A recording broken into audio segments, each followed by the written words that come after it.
BFM Bourse, vos placements, nos conseils sur BFM Business. La Banque Centrale Européenne, ça y est, a décidé. Elle a décidé un nouveau statu quo, le 5e d'affilée, sans grande surprise. On est avec David Krug pour en parler, la financière de l'échiquier. Bonjour David. Bonjour Guillaume. Yannick Lopez aussi pour Ophi Invest AM. Bonjour Yannick. Bonjour. Ravi de vous retrouver. Donc 5e statu quo d'affilée de la part de la Banque Centrale Européenne, c'est pas une surprise. Sur l'inflation, elle dit qu'elle devrait se stabiliser sur l'objectif de 2% à moyen terme, tout en précisant quand même que la force de l'euro pourrait ralentir l'inflation plus fortement qu'attendu. Que retenez-vous, vous, du message, la tonalité de la conférence de presse de Christine Lagarde? En gros, le marché se demande s'il est encore possible d'imaginer une baisse de taux cette année. Est-ce que, après cette conférence de presse, vous vous dites que la probabilité augmente, Yannick? La probabilité d'une baisse augmente? Oui. Non, pas spécialement. En fait, c'est quoi les principaux messages? Il n'y en a pas beaucoup. Enfin, honnêtement, c'était une conférence de presse plutôt de passage, j'ai envie de dire. Elle renforce le message qu'il gagne en confiance dans la solidité de l'économie de la zone euro, malgré les turbulences, l'incertitude de l'économie mondiale, enfin de la situation mondiale. Donc ça, c'est quand même un point positif. Elle est confiante là-dedans. Elle explique que le taux de chômage est un rock bottom, comme elle a dit, vraiment un niveau relativement bas. Et donc, de ce point de vue-là, elle continue à garder un œil sur l'évolution des salaires, parce que ça, c'est quelque chose, évidemment, qui est susceptible de faire bouger la politique monétaire.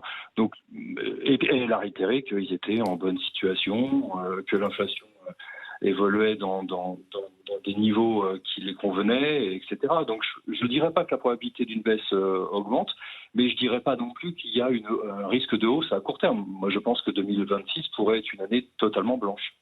Année totalement blanche et sans que ça abîme trop le potentiel de croissance européen, parce que quand on voit les taux d'inflation dans les différents pays, on se dit que certains souffrent de ce statu quo permanent et d'autres au contraire en profitent. L'Europe du Sud, par exemple, l'Espagne a une inflation de 2,5%, ici en France à peine 0,3%. Il y a un écart absolument gigantesque. Comment est-ce que vous voyez du coup l'impact économique de ce statu quo ? Alors, à ce genre de questions, de toute façon, Mme Lagarde a toujours répondu que c'était un organe qui était supranational, donc ils ont plusieurs pays et plusieurs situations particulières à gérer, et ils ne sont pas la Banque centrale de la France ou de la Banque centrale de l'Espagne, ils raisonnent de manière agrégée. Évidemment, on sait que la situation est beaucoup plus booming en Espagne, et c'est pas vraiment le cas en France sur le volet inflation, parce que la croissance finalement a bien résisté, plus 0,9% l'année dernière.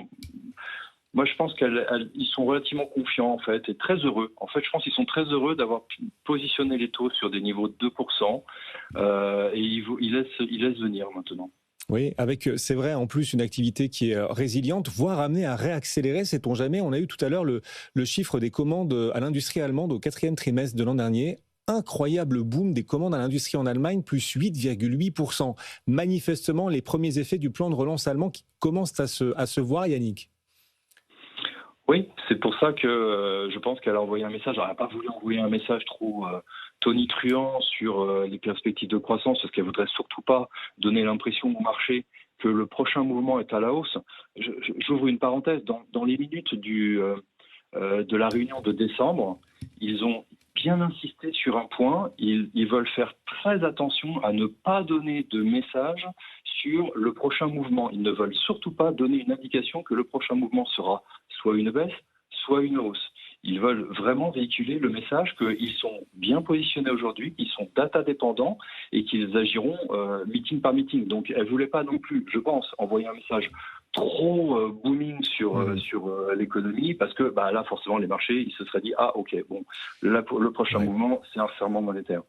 Banque centrale européenne bien dans ses baskets. Est-ce que les marchés sont bien dans leurs baskets avec la BCE? Ça va. Enfin, quoique, les taux en Europe remontent un tout petit peu. Le CAC, lui, est en baisse. David, donc avec nous pour la financière de l'échiquier. Vous digérez bien ce qu'a dit Christine Lagarde, la Banque centrale européenne? Moi, je crois il y a un mandat hiérarchique entre évidemment l'inflation et l'emploi, mais je trouve que si l'euro continuait à progresser, je pense qu'elle serait quand même obligée de baisser les taux au moins une fois. Donc je suis plus optimiste que ça. Je pense qu'il y a un soutien économique. La croissance économique en Europe n'est pas exceptionnelle. Et si on a un euro il y a un décalage quand même de croissance avec les États-Unis qui est fort. Donc moi, je serais plutôt à penser qu'on aura une baisse des taux cette année. Oui, la BCE elle-même le dit d'ailleurs, l'impact de l'euro, la force de l'euro s'ajoute, dit-elle, au challenge externe. Cette force de l'euro pourrait, rajoute la BCE, ralentir l'inflation plus fortement qu'attendu, ce qui ouvrirait l'espace, la voie à une possible baisse de taux. C'est mon sentiment. Votre espoir. Mais enfin, le comportement des marchés dépend d'une baisse de taux ou finalement les marchés, la volatilité qu'on observe, ça va bien au-delà de cette petite baisse de taux que certains espèrent encore et dont vous faites partie? La volatilité des marchés, elle est exceptionnelle en ce moment. On a un marché qui est d'une opportunité, que de trading et opportunité. On est bienvenu dans la plus grande salle de jeu du monde. Ça, je l'estime et je l'assume, Guillaume, c'est exceptionnel. D'ailleurs, vous en avez parlé avant sur l'argent, sur ça. Normalement, classiquement, les marchés devraient progresser graduellement, tranquillement. La macro est quand même bonne dans le monde. Si on regarde le fameux Citi Economic Surprise, on est au-dessus des 50. On n'a pas vu ça depuis des années. Le GDP d'Atlanta est au-dessus de 4. La croissance des bénéfices des entreprises est plutôt très correcte. On a également des stimulus, on a probablement des baisses des taux, on a des réserves de cash, Guillaume, qui sont importants. Vous savez que les particuliers américains vont toucher 430 milliards de retours d'impôts sur les 2 prochains mois, entre fin janvier et fin mars. Donc, si vous avez le doute, si les particuliers ne seront pas là, ils vont encore être là et les réserves de cash sont encore bien présentes. Donc, bon, je pourrais continuer, mais la photographie macroéconomique et microéconomique est bonne. Normalement, on devrait progresser tranquillement. Mais ce n'est pas le cas. C'est un marché totalement de trading. Je ne sais pas si vous êtes fatigué de ce début d'année.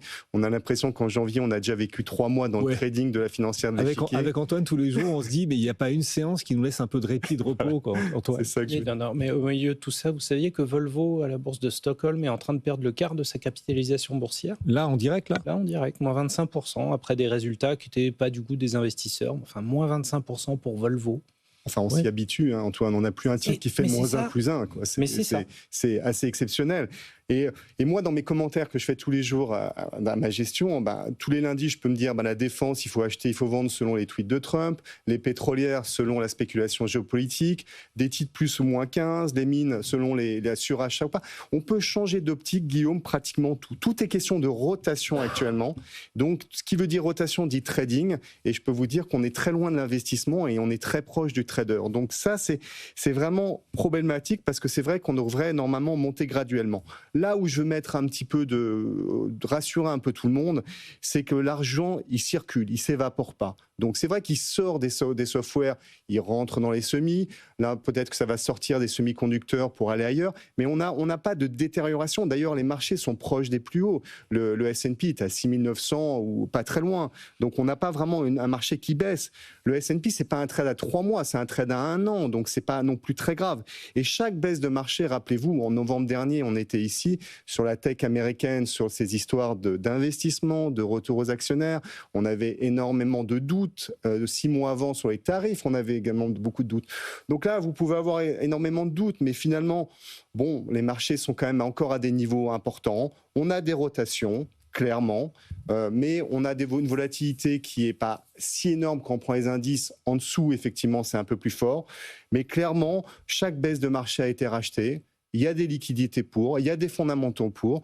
Donc, je pense que c'est une mentalité qui doit changer, Guillaume. C'est-à-dire que les gérants qui achetaient sur le long terme doivent se transformer un peu en mode trader. Ils doivent mettre une part d'eux-mêmes, non plus en regardant uniquement les valorisations, mais avoir un angle un petit peu plus trader. Alors, pas trop non plus, parce que sinon, on change les portefeuilles toutes les semaines, mais avoir une vision des choses un petit peu différente. Ils ne sont pas formés à ça, ils vont laisser faire l'IA. Non, mais c'est non seulement un changement de culture, mais un changement de méthode. Il faut savoir être trader, ça ne s'improvise pas quand on est gérant. Alors, c'est mon rôle aussi, hein. C'est le rôle de la table que je représente aujourd'hui, c'est d'aider les gérants, et c'est pour ça qu'on fait beaucoup de calls et on va voir des clients et on essaie de parler beaucoup aux gérants pour qu'ils fonctionnent un tout petit peu différemment. Et là-dessus, je pense que c'est une façon d'être. Mais ça ne va pas changer. Regardez, l'argent, c'était moins 20, ça va peut-être au Microsoft. Enfin, tous les titres ont des variations qui sont dingues. Donc, il faut avoir de la patience, changer un peu sa philosophie, et c'est intéressant. Mais bon, pour finaliser, je pense les marchés vont rebondir, casser les 7000 et on accélérera. Ça, c'est... Pour moi, les choses sont claires. Non, mais c'est très important ce que vous disiez sur l'efficience du marché, parce que Des problèmes d'appel de marge, il y en a toujours. Les rares problèmes de liquidité qu'il puisse y avoir sur les marchés, mais c'était un cas très particulier, c'était la bourse de Séoul dernièrement, où là, effectivement, il y avait eu des hausses tellement monstrueuses. 110%, ouais. Bon, voilà, la bourse a connu quelques grippages, mais le marché reste efficient. Pour le particulier, ce n'est pas justement un argument de plus pour rester complètement sur les ETF, la gestion passive, qui va nous permettre d'amortir les chocs? Alors, c'est une jeune génération qui est différente. Hein. Nous, on a essayé, on a beaucoup travaillé, on a beaucoup été dans une visibilité. Enfin, notre travail était un peu c'est comme ça, j'allais dire achievement, mais j'ai pas le mot en français, pardon. Et c'est vrai que cette jeune génération, elle est extrêmement trader dans l'âme, et on le voit. Donc, je pense que pour eux, gagner de l'argent, ça passera énormément à travers les marchés. On voit qu'il y a une confiance dans cette jeunesse qui est très forte, mais qu'en tout cas, ils ont tendance à être énormément sur ces ETF, continuer à acheter les marchés. Et je pense que c'est quelque chose qui va durer dans le temps. Il y a une vraie volonté de gagner de l'argent à travers les marchés et non plus seulement à travers son emploi. Et ça, c'est très différenciant. C'est énorme ce que vous êtes en train de nous dire. On est presque dans l'anthropologie, là. L'avenir de l'homme n'est plus forcément dans le travail, mais davantage qu'avant dans l'investissement. C'est votre idée, David? Je crois que ouais, c'est exactement ça, Guillaume. Je pense que la jeune génération se fiche un peu de l'accomplissement par le travail et ils ont privilégié l'enrichissement par l'investissement.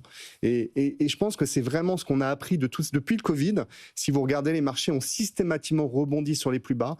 On s'est fait peur que dans des moments très, très légers, finalement très réduit. Et là où il y a encore quelques années, on avait des baisses beaucoup plus prononcées. Donc cette jeune génération, elle est trader dans l'âme et ces marchés lui ressemblent énormément. Oui, parce que gagner de l'argent en travaillant, c'est une vraie galère. On voit aux États-Unis, par exemple, on a eu l'enquête Challenger tout à l'heure des destructions de postes à un plus haut depuis 2009, depuis la crise des subprimes, les destructions de postes pour un mois de janvier. Impressionnant. Mais la croissance américaine, elle, est toujours là. C'est-à-dire qu'on a cette décorrélation entre l'emploi et la croissance. Exactement. Et la confiance dans les marchés est aussi très très élevée. Donc entre la confiance qu'il y a dans les marchés et par contre effectivement le marché du travail, on voit cette décorrélation également. Oui. Et ça, c'est clé. Ça va être un sujet fantastique à développer cette année, Guillaume. Après, le travail forme, forme les humains qu'on est tous. Je ne sais pas si l'investissement en trading forme aussi. Vous allez dire que oui, ça forme. Non, je dis qu'il faut les deux. Je pense qu'il faut un travail, bien entendu, mais je pense que l'investissement sera ce qui va vous enrichir. David Kruk avec nous aujourd'hui, la financière de l'échiquier. Merci David. Merci beaucoup Guillaume, merci Antoine. Passionnant.